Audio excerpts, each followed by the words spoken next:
वो सामान चेक कर लेवे के चाहिए। काम करत बा कि ना? तो सामान ठीक ना बा? वाह भाई ठिकाए लबले सीटी देत रहे। सामान के मतलब आप लोग हंस के गलत मत अर्थ मत निकाला। सामान के मतलब हाई स्टैंड। वाह भैया के साउंड बहुत बढ़िया है। वाह ऐसी बड़ी का इनके घरे वाला है। तो के कैसे पता? भाई हमार भैया साड़ू लागल है। अरे बाप सड़वे में और कुछ मत बने तो बड़ा गड़बड़ हो जाएगी। लेकिन हम बताइला है बाबू कोनो भी शुभ कार्य करे से पहले नहा ले खा लेवे के चाहिए। पोखरा के नजदीक है कि ना भैया यहाँ है ना? ले जाके उनके डुबकी लगवा था। अपने हिंदुस्तान के प्रथा लोग मन चाहा देवी देवता के मनावेलन। केहू राम के पुजारी बन केहू श्याम के पुजारी। एहू ऐसा राम पुजारी बा। भाई मार से तो हूं आई लगा। हम बताइए ना चाहे गवैया हो चाहे बजवैया हो चाहे पढ़वैया हो चाहे लिखवैया हो चाहे चढ़वैया हो। कितना पे चढ़वैया? वाह गाड़ी। अच्छा सही बात है। चढ़वैया का मतलब बा खासकर हमरे ड्राइवर भाई लोग स्टीयरिंग पकड़े से पहले मनावे ले हे दुर्गा हे देवी जैसे चढ़ा थई वैसे का महीना बाद उतरो।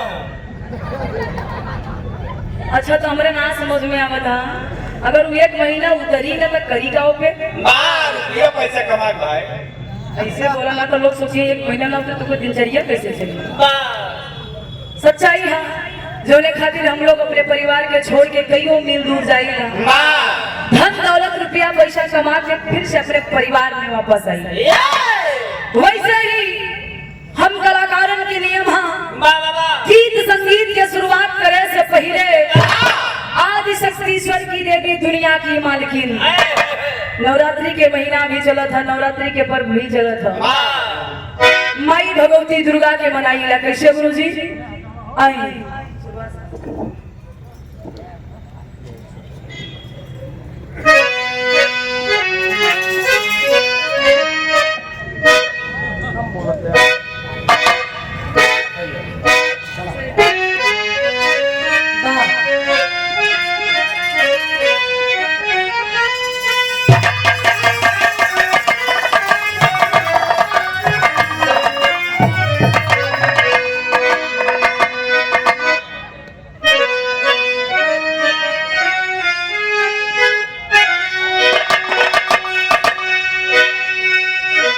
कि सतगुरु स्वामी दीन बंधु अब सदा झुकइबे।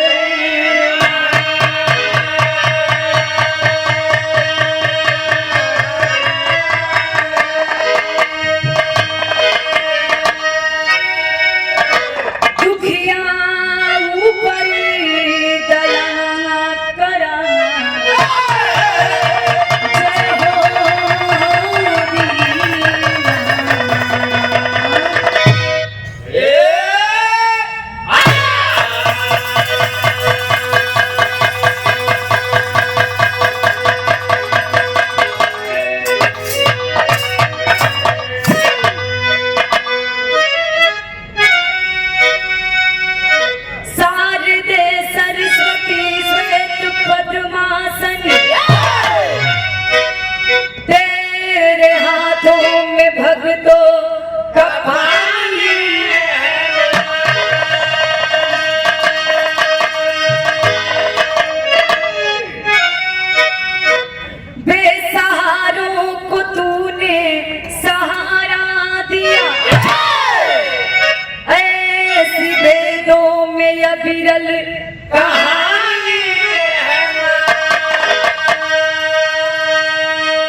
500 रुपए का आशीर्वाद संदीप यादव संजय यादव दोनों भैया के प्रणाम हाँ आशीर्वाद के प्रतीक्षा हाँ उपस्थित जनता जनार्दन के पैर छू के प्रणाम आशीर्वाद के काम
कुछ लोग कहेलन कि भक्ति भजन करे से पहले धुन तराना ना गावल जाला। हम बहुत लोगन के मुख से सुनले हई लोग कहेलन कि माई के वंदना से पहले कोनो तरह गावल ना जरूरी बा, लेकिन ये हमारा पर्सनल मैटर हम कहिला कि भक्ति भजन से स्तुति में हो जाला जरूरी बा। आज के जनरेशन खातिर जरूरी है ना तो लोग कहिए वंदना बड़ा नीमन गौली, लेकिन तरज ना लागत है पता रहा ये खातिर तरज बतावल बड़ा जरूरी है गुरु। अब शुरुआत है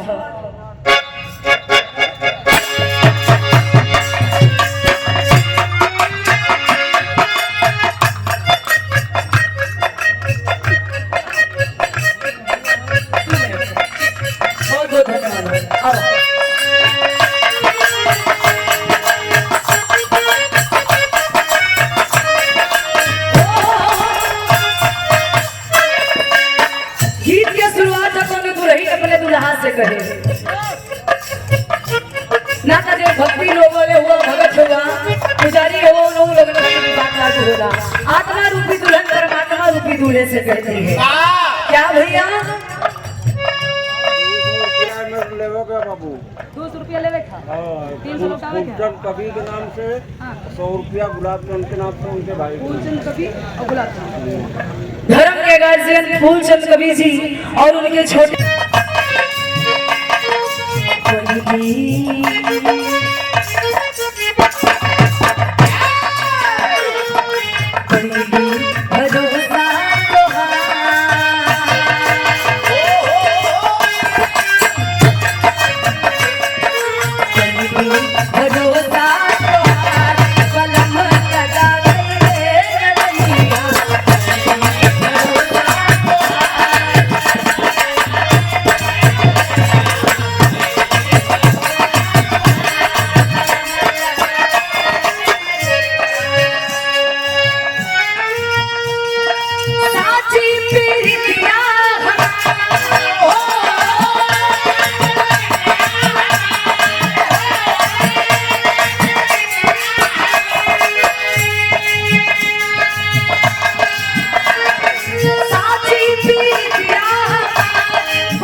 के बंगला हाथू लाई के बिटिया माई से अर्जी लगावे कि हे माई ना हम गावे जानी ला ना ही लोग बजावे जाने लगे आप ही गवावे लू आप ही बजवावे लू आज बिटिया मंच पे अगर गा ना पाई ये लोग बजा ना पाए तो हम नहीं के कुछ ना जाए रउगे गवावे लू रउगे समझा तो क्या कहे गुरुजी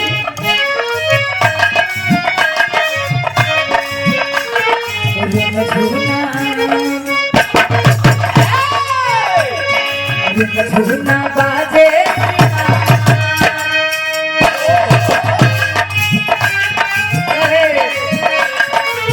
झूना बाजे सितार बिना सपनी बदली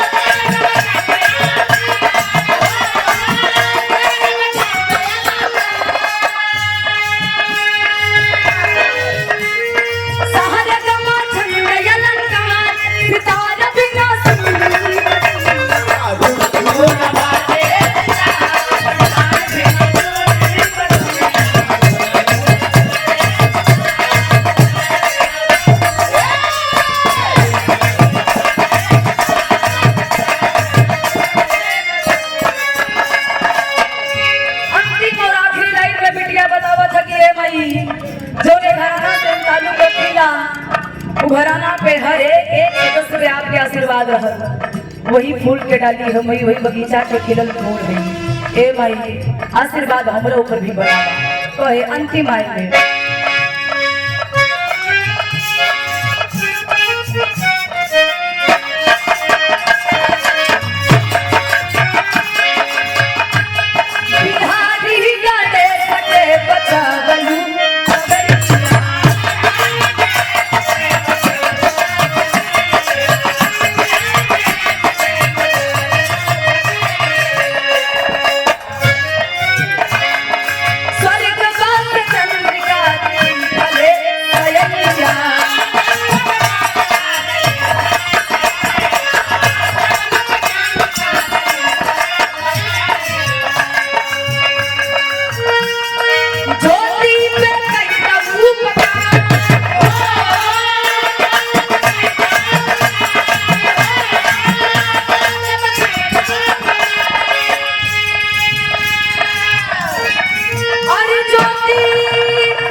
झूना बाजे झूना बाजे सितार सितार बिना सुनी बदल